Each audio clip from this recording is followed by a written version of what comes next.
Bonjour à tous et bienvenue à cette nouvelle émission de En route vers la Coupe du monde de la FIFA 2026. Olivier Brett avec vous en compagnie de Patrice Bernier pour faire un tour d'horizon, une analyse des trois derniers groupes qui restent. On a analysé tous les autres, les 9 précédents, lors de nos dernières émissions. On va se pencher sur les groupes J, celui de l'Argentine, K du Portugal. Vous aurez compris que l'accoutrement de Patrice est choisi en conséquence, et L, celui de l'Angleterre. On va commencer par celui de l'Argentine, Patrice, avec une Argentine qui est la seule stabilité en termes de présence à la Coupe du monde dans ce groupe-là. L'Autriche est de retour pour une première fois depuis 1998. La Jordanie, c'est une toute première présence à la Coupe du monde, alors que l'Algérie y a participé pour la dernière fois en 2014.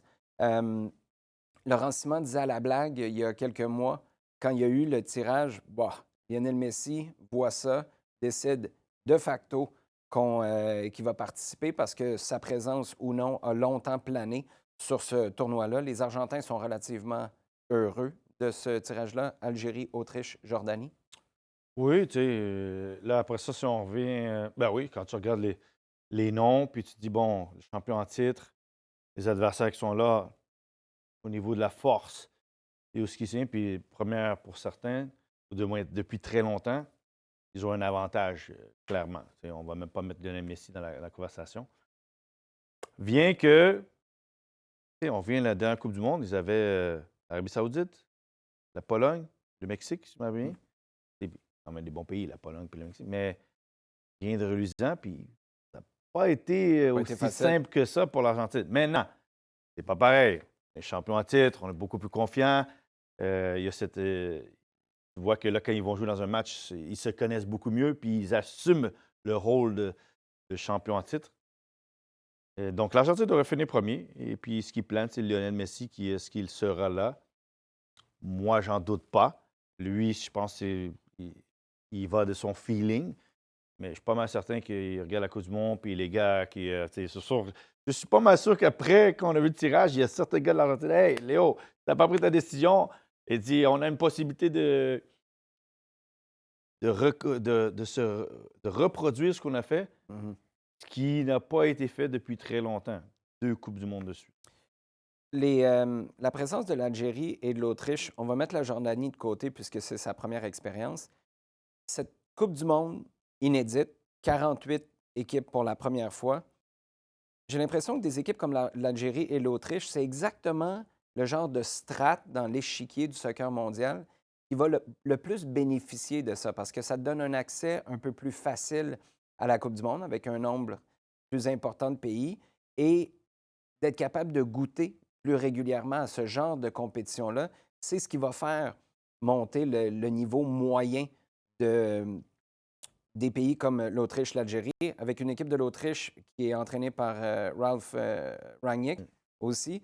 Ça, c'est le genre de gars qui peut être un facteur X. On l'a déjà vu avec Hervé Renard en était un bon exemple Ouais. avec l'Arabie Saoudite contre l'Argentine.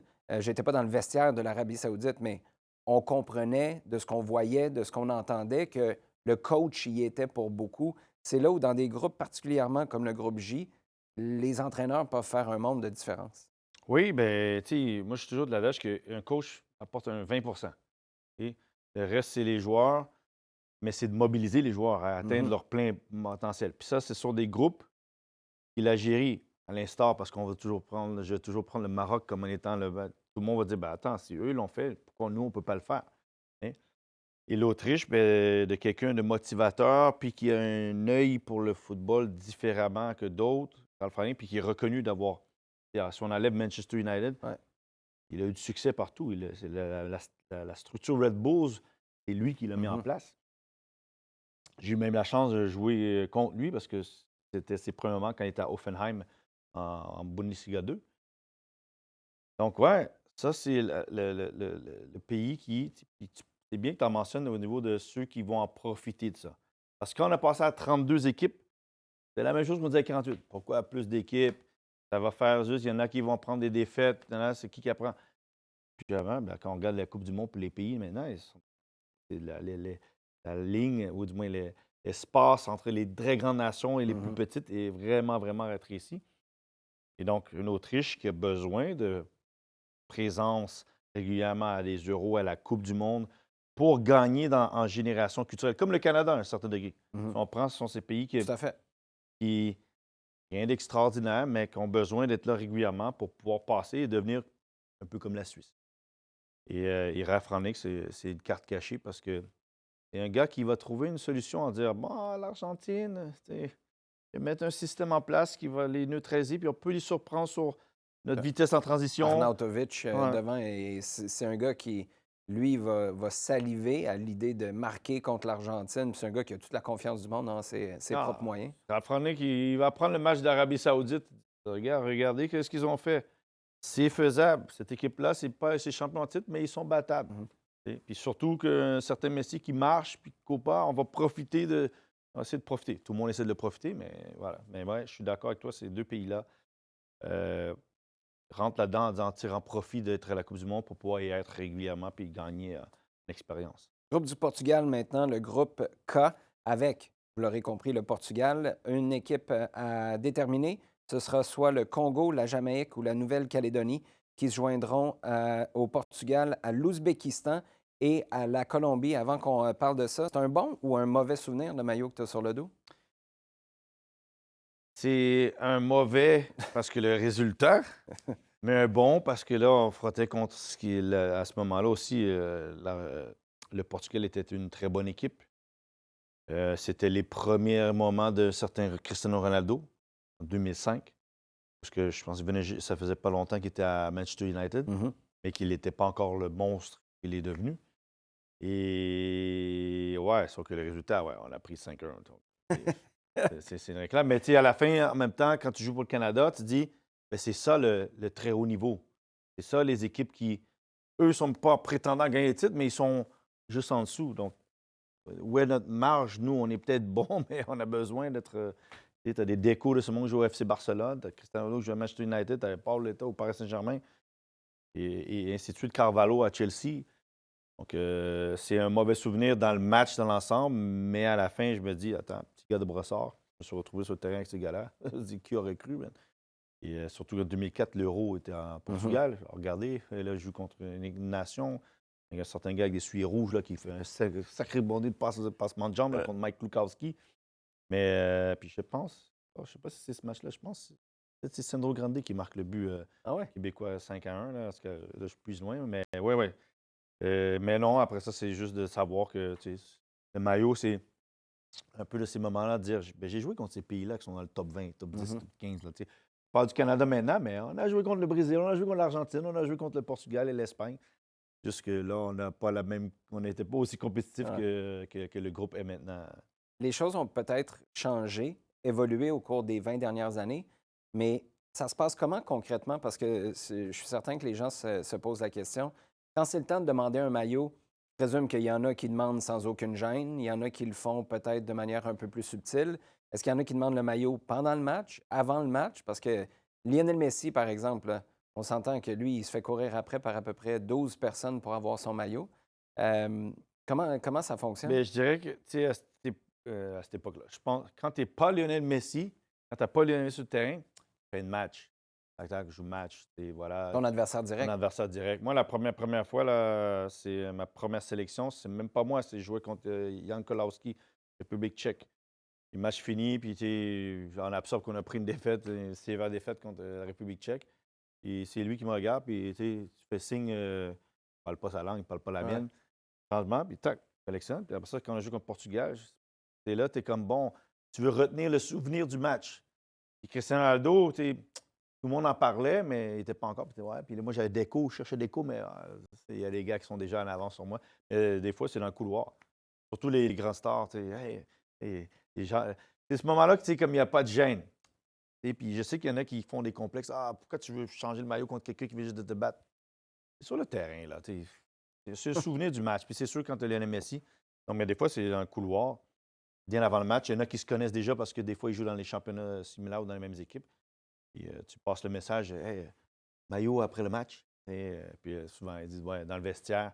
Je dirais que c'est souvent après le match, quand tu arrives, tu réalises, tu finis le match, puis tu te dis, quelles sont les chances que je vais rejouer le Portugal?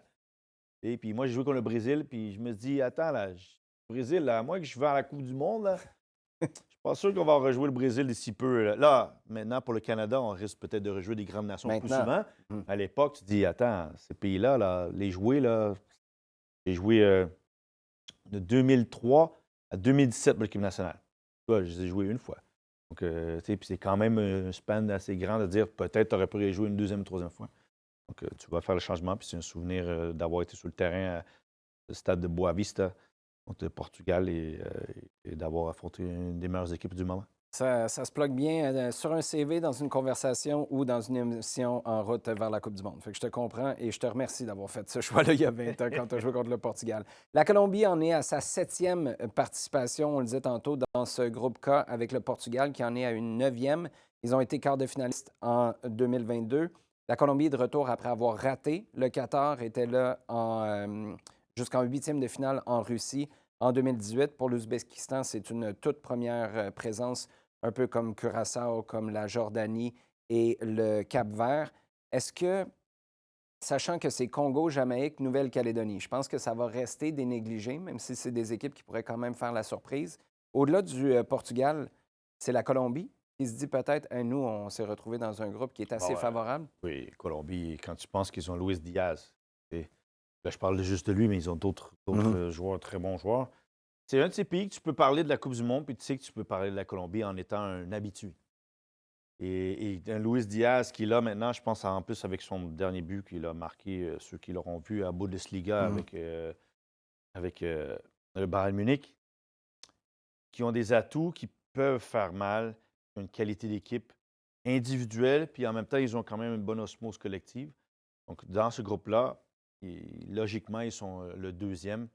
Et type d'équipe qui finit deuxième, puis quand tu regardes, bon, tu es le premier, contre quel deuxième que tu ne voudrais pas vraiment affronter? Je pense que je ne voudrais pas affronter la Colombie. Et une belle équipe qui est habituée, l'Amérique du Sud, même s'ils n'ont pas été là aux dernières Coupes du monde. Je pense justement, on aura peut-être quelque chose à prouver du manque. Et Luis Diaz, ben, ça sera. Ça, c'est mon équipe. C'est plus l'équipe des James Rodriguez et compagnie. Là, c'est moi le patron. Là. Donc, je suis curieux de voir comment la Colombie va faire dans la Coupe du monde. On l'a vu à la Copa América aussi, sachant que c'est le Portugal qui a un support. Pour Cristiano Ronaldo, il va y avoir du support partout sur la planète. Mais pour le Portugal, je pense qu'il va y avoir davantage de Colombiens dans le stade que de Portugais.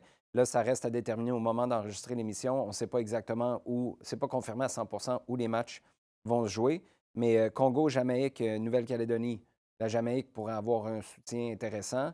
Ouais. Mais ce ne sera pas à la hauteur de la Colombie. Puis l'Ouzbékistan, on n'en parle pas en termes de soutien. La Colombie va être à domicile pour toute sa phase de groupe. Et ceux qui ont vu la Copa América, l'Argentine est bien supportée. Mais la Colombie, c'est peut-être le pays concours, qu'on dirait que t'es comme attends, ils sortent de où tout ça? Là? Tu sais, que c'est jaune dans Il y a les la couleur, estrades. c'est ce que j'allais dire. Et ça ressort beaucoup, mais les gens suivent leur équipe. Je vais penser à ma voisine qui est colombienne, là, parce qu'elle, je te dis, elle me parle de la Colombie. C'est quand même, parle pas du CF Montréal, mais elle me parle de la Colombie. Puis je vais Elle te parle du dire, CF Montréal quand James Rodriguez est ouais, en ville. quand le match, quand même ça, bien joué contre CF Montréal, mais ça, c'est Carolina. C'est Salutations. la citation. Mais ouais, franchement, en plus, quand tu lis, c'est reconnu. C'est le pays qui est le mieux supporté par son public ailleurs. L'Argentine, quand on parle de 14, c'est peut-être une des choses pour que l'Argentine a bien fait, parce C'est que vrai. c'était vraiment une marée de maillots bleu et blanc. Et la Colombie va être, on l'a vu à la Copa América, elle était comme à domicile, même contre l'Argentine et contre d'autres nations. Et pour le Portugal, ça dépend c'est où. C'est à Boston. Là, il y a une grosse contingent à Rhode Island, dans ce coin-là de Portugais, on ne sait pas. Puis après ça, on ne sait jamais. Les gens de Montréal vont descendre et compagnie. Mais la Colombie aussi, pour les équipes sud-américaines, dans les Amériques, c'est un peu un tournoi à domicile. Bon, dernier groupe, les Anglais. Ah, Ça revient à maison depuis 1966, mais on n'a pas retrouvé l'adresse où la maison a déménagé, je ne sais pas trop. Pour une équipe qui a atteint les quarts de finale en 2022, c'est leur 17e présence à la Coupe du monde, se retrouve dans le groupe L avec la Croatie, le Ghana et le Panama. Angleterre-Croatie en levée de rideau. Ça, question d'enflammer tous les débats en Angleterre, peu importe les résultats, tu as l'impression que ça va partir en vrille. Si c'est un gros résultat face à une équipe de Croatie qui a toujours énormément de qualité, on va se penser capable de se rendre jusqu'au bout. Et à l'inverse, si on fait match nul ou on perd, ben là, ça va être la dépression totale au pays. On ne peut pas y échapper quand c'est l'Angleterre. On dirait que l'Angleterre, autant que quand tu suis le football, l'Espagne, le Brésil, l'Argentine ont une ferveur nationale Mhm. qui met une grosse pression. Ouais. Mais l'Angleterre, je ne sais pas c'est quoi qu'il y a, mais vraiment publiquement, c'est que peut-être qu'on s'approprie, là, parce c'est un peu qu'on fait que Le sport, tu veux dire? Ouais. le soccer et le football est un peu réparti partout dans le monde. Fait qu'ils s'approprient, mais c'est comme si on l'a créé, donc on devrait la gagner. Ils se mettent cette pression, ils se mettent cette pression, ils mettent cette pression, puis on n'y arrive pas. Puis pourtant, cette génération-là, c'est peut-être elle qui est la plus performante de toutes les générations. Gerrard, Scholes, Mhm. Waddle, Gascoigne. Elle, régulièrement, Euro, Coupe du Monde, elle est présente. Elle est, ce qu'on peut dire, prétendante à peut-être gagner. Mais la pression, 2020, on se rappelle, la finale, on est chez eux, pression de. Ils s'autodétruisent. Ben, au Mhm. fait, peut-être les médias les autodétruisent en disant bon, OK, on a Foden, on a Bellingham, on a Kane, nanana, notre équipe, on n'a rien envie à personne. On est comme le Brésil, plus ou moins. Et puis après ça, ben, ça finit qu'on n'arrive pas à arriver à ce climax-là, que Southgate a été dénigré malgré apporter les résultats, Mhm. que dire ben, on n'a pas joué. On n'a pas été vraiment on n'a pas été à la hauteur de l'Angleterre puis de notre ADN.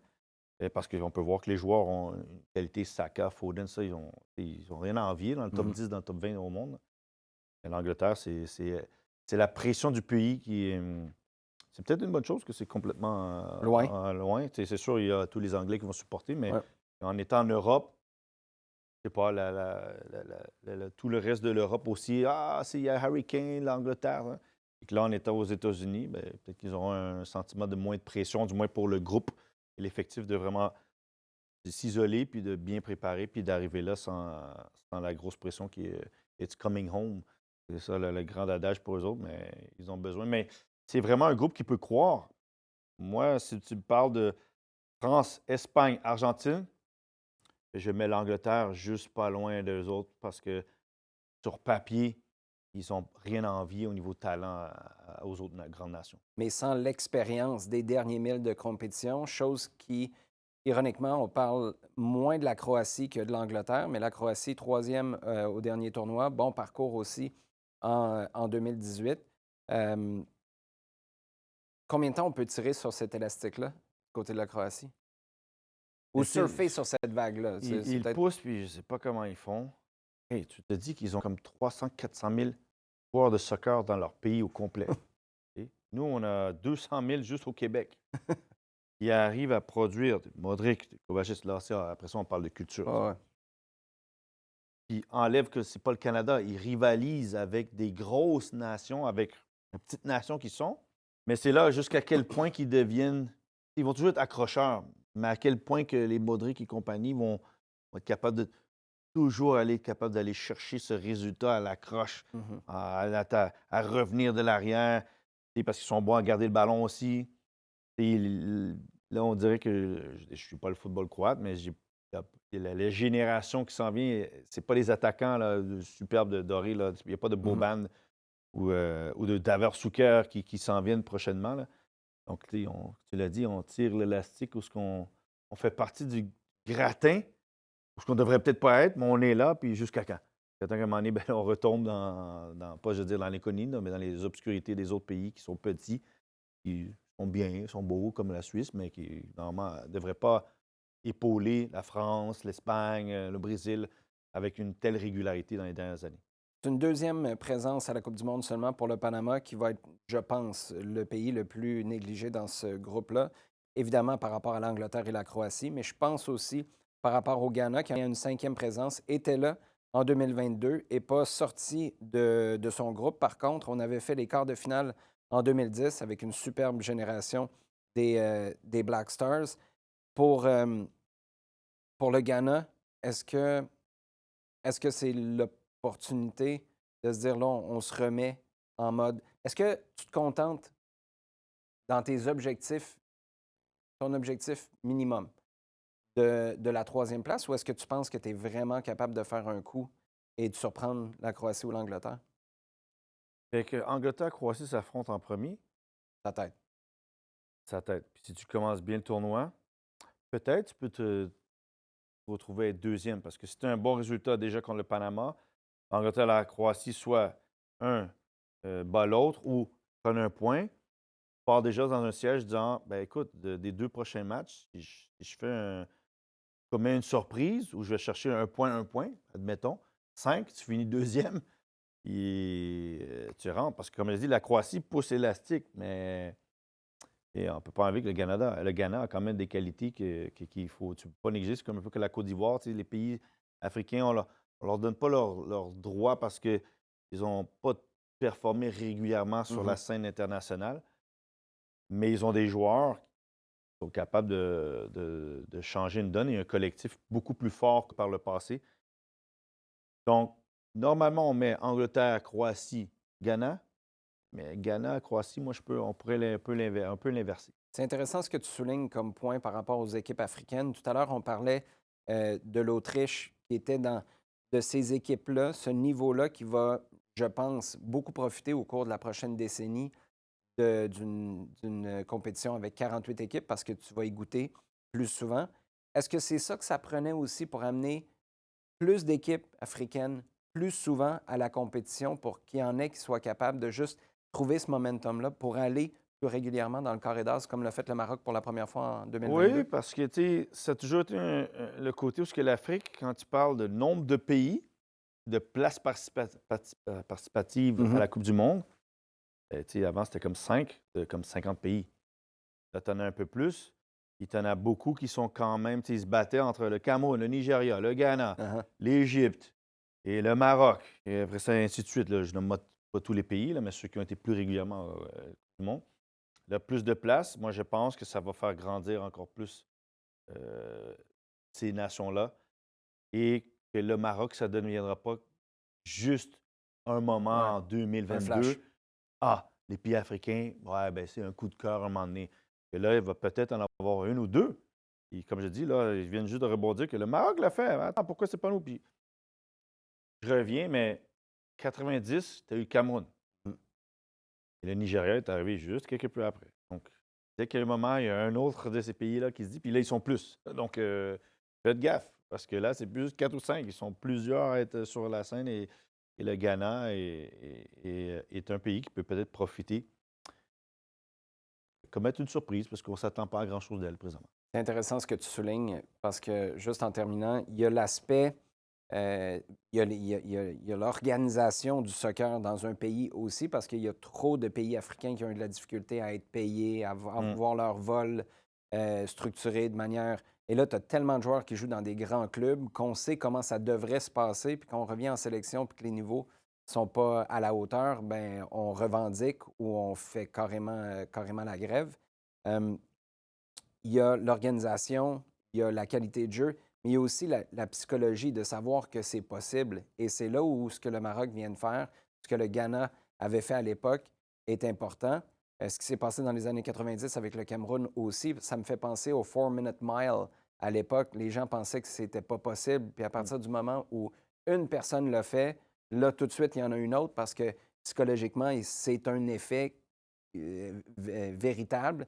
Tout le monde pense, OK, on peut, puis là, on peut redoubler d'efforts, puis d'ardeur et de concentration. Ça va être fascinant de voir comment cette Coupe du Monde-là, non seulement va affecter le soccer en Amérique du Nord, mais affecter le soccer sur la planète, parce que je pense que ça pourrait être un déclic. Pas obligé de l'avoir gagné, la Coupe du Monde l'an prochain, pour qu'il y ait un déclic important pour ton pays. Ouais, non, tu mets bien le point dessus. Tu sais, j'aurais payé quand on a eu 32 pays. C'est la même chose, là. Même C'est sûr, je ne discussion. vais pas te dire, ah, on va passer à 64 pour Ouais, améliorer tout le monde. Non, il y a un moment donné, il y a une réalité que il y a 200 pays qui jouent. Tu ne veux pas avoir ouais. 50 des pays qui sont déjà qualifiés à la Coupe du monde. Mais il va y avoir une amélioration. Et nettement que les dernières Coupes du monde, la majorité des bons joueurs étaient dans les grands pays. Mm. Et eux se retrouvent là.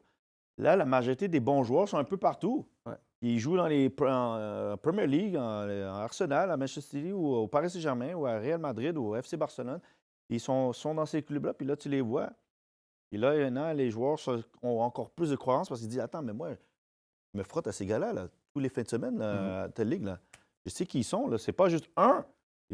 Et t'as à côté de lui, Hakimi, Tata et compagnie. Là, je le nomme lui parce que c'est le joueur qui sort le plus. Mais il est à côté de gars qui dit on joue contre en championnat, on joue contre en Ligue des champions. Donc, j'ai pas de complexe. Je suis avec des joueurs locaux et moi, je suis le seul joueur qui joue à l'étranger. Je pensais que en fait, jusqu'à ce que tu dises, j'ai pas de complexe, j'allais dire, il y a plusieurs joueurs qui peuvent se dire ça en MLS aussi, depuis l'arrivée de Lionel Messi avec l'Inter Miami. Et ça, je pense que ça vient avec une coupe de complexe. Même si on partage le terrain, mais c'est pas toujours une bonne expérience. Pat, toujours un plaisir. Grand merci. Merci à vous d'avoir été des nôtres. On se retrouve dans quelques semaines pour un autre épisode de En route vers la Coupe du monde 2026.